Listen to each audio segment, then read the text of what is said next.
assim, cara, a gente brigou porque não dava. Ele pegou na minha frente e tal. Mas é o jogo, né? Mas você sabe que o problema é que, assim, ó, os compositores, geralmente, o que eu e o João a gente tá fazendo agora, tá?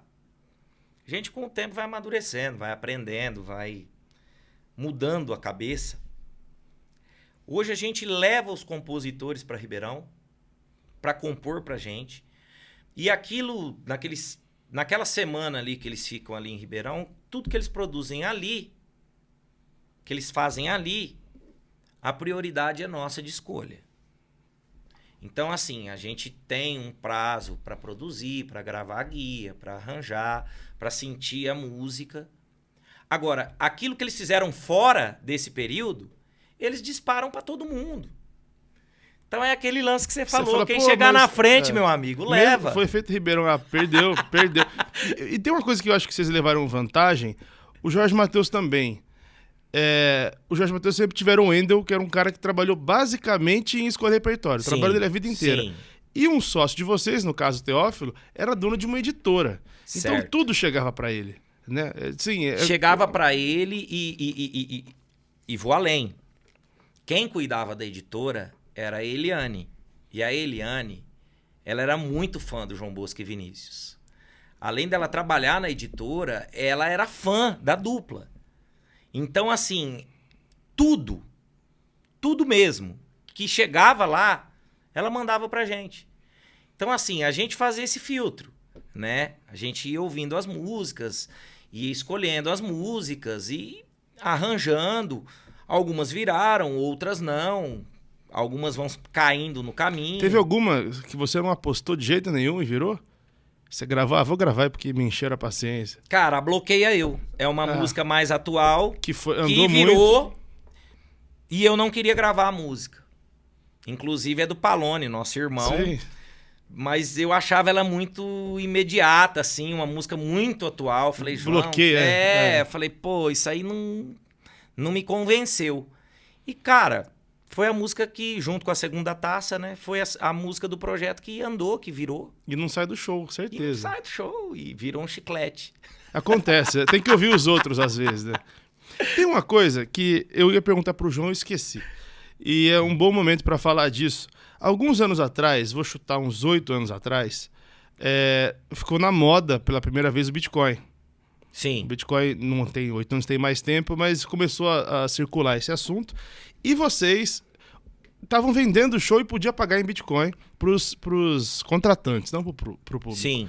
E eu me lembro, na época, que muita gente do meio fez de sacanagem, fez muita piada pra desmerecer. Sim. E eu acho que o show era um Bitcoin, que na época o Bitcoin tava uns 70 mil, que era o valor de um show caro na época, 70, 80 mil reais. Sim. Hoje um Bitcoin tá quase meio milhão. Vocês venderam algum show? Alguém pagou em Bitcoin? Porque se alguém vendeu e vocês guardaram esses Bitcoins, foi o melhor show vendido da história, cara. Eu tava lembrando disso esses dias. Rapaz, você sabe que nesse ponto o Luiz Montoya e o Rafa, eles são muito abertos, assim, têm uma mentalidade muito bacana em relação ao comercial, né?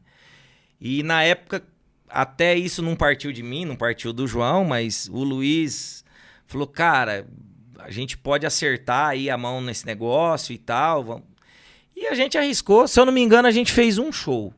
O cara pagou num Bitcoin. Eu acho que sim. Se eu não tô enganado, eu acho que rolou sim, rolou esse show.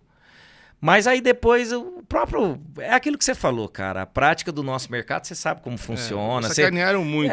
Você conhece a panela. Você sabe que a turma da corneta, do amendoim, eles são pesados. E o pior é que o Bitcoin, ele despencou depois disso. Então, assim, ficou mais piada ainda, só que ninguém esperava que ele fosse disparar, sei lá... Mas isso financeiramente, assim, pra responder a pergunta de uma forma mais incisiva, não mudou muito pra gente... daquilo que a gente vinha faturando anualmente. Eu me lembro que a ideia foi porque estava mais ou menos no preço do cachê. Mas foi muito bem pensado, né? Olhando hoje... Melhor seria se fosse agora, né? Podia tá com um monte guardado até hoje, tava feio, não precisa nem sair de casa mais. Exato. Outra coisa que eu ia te falar aqui, peraí. Você falou do Magia e Mistério, que o Guilherme Santiago acabou gravando, vocês não tinham liberação.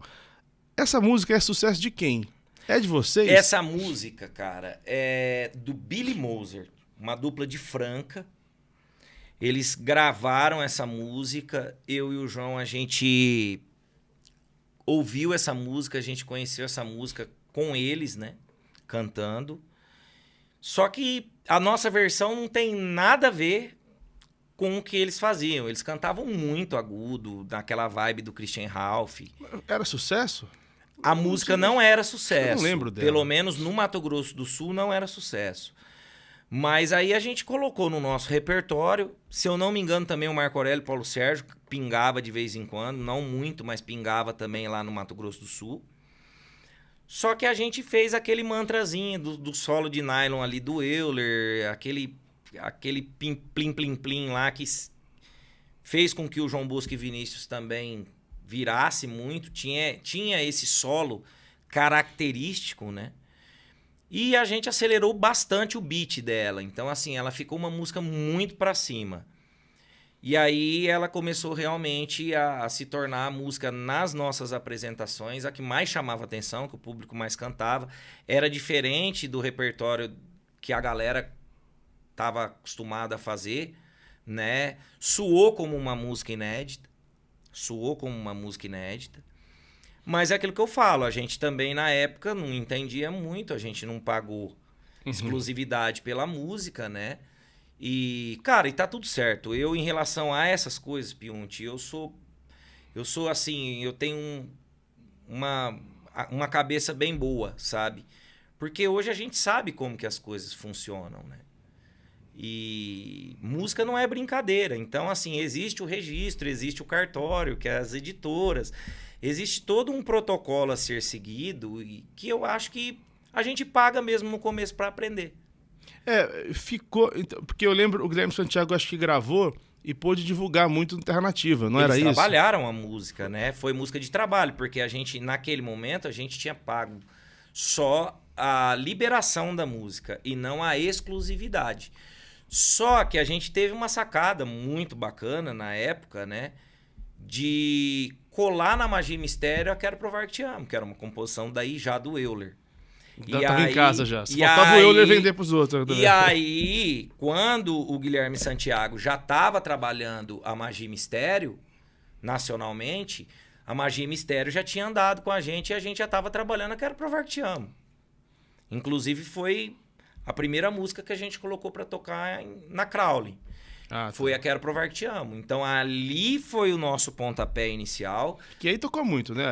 Aí foi feito aquele trabalho de pé na estrada, a Cris estava voando à frente do marketing. A Cris, né?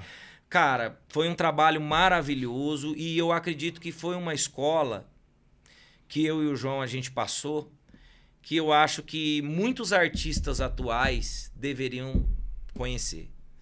Porque realmente o pé na estrada... Não se faz mais, né? Muito mais. Cara, né? O pé na estrada, você viajar com um divulgador, você tá ali no rádio com um programador, você tá, sabe, ouvindo as histórias, né? Dos nossos ídolos. Ó, os caras passaram por aqui, ó, igual o Guerino. Pô, a gente viajando com um divulgador que divulgou Entre Tapas e Beijos com o Leandro Leonardo. Então, cara, você tava num carro ali sem ar-condicionado, rodando a região toda, mas com o peito estufado, falando, não, pô, eu me sinto importante porque eu tô com um cara aqui que tava com o Leandro Leonardo. Então, isso é uma bagagem de você chegar hoje nos lugares, de você olhar para os programadores, de você olhar para os donos de rádio e chamar o cara pelo nome e ter uma história com o cara, que eu acho que isso é muito importante para um artista que realmente quer viver uma vida dentro de um segmento tão importante quanto a música sertaneja. Você falou, tem o Quezinho, divulgador, que demais. Foi braço direito do Luan há muitos e muitos anos. Sim. Ele conta que... Agora eu não vou saber se foi fio de cabelo, eu acho que é evidências, porque o Quezinho não é tão velho para estar no fio de cabelo. Ele que pegava o disco e falava, por favor, você pode tocar essa música? Era divulgador de Stone Chororó nessa época também. Então, assim, as histórias dos caras são muito boas. Histórias, né? E outra, são histórias que também nos encorajam, né? Na época, foram histórias assim que realmente, cara, mexia com o nosso mental. Os caras, não, vocês vão chegar lá, vai dar certo, vamos pra cima. Cara, a gente acordava 5h30, 6 horas da manhã e fazia o dia todo. Era 10, 12 rádios por dia. A gente ficou durante 3 anos, 6 meses, praticamente sem voltar para Campo Grande. O pessoal trazia as nossas roupas nos shows de final de semana pra gente continuar na estrada. Então foi uma escola muito difícil, né?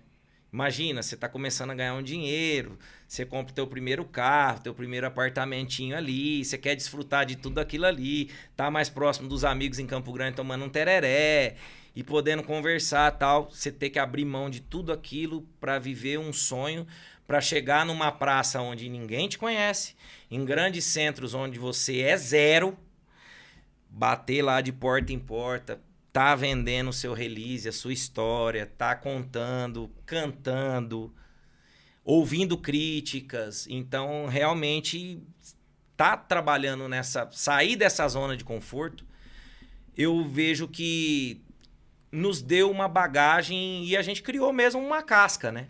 Você fica mais casca grossa.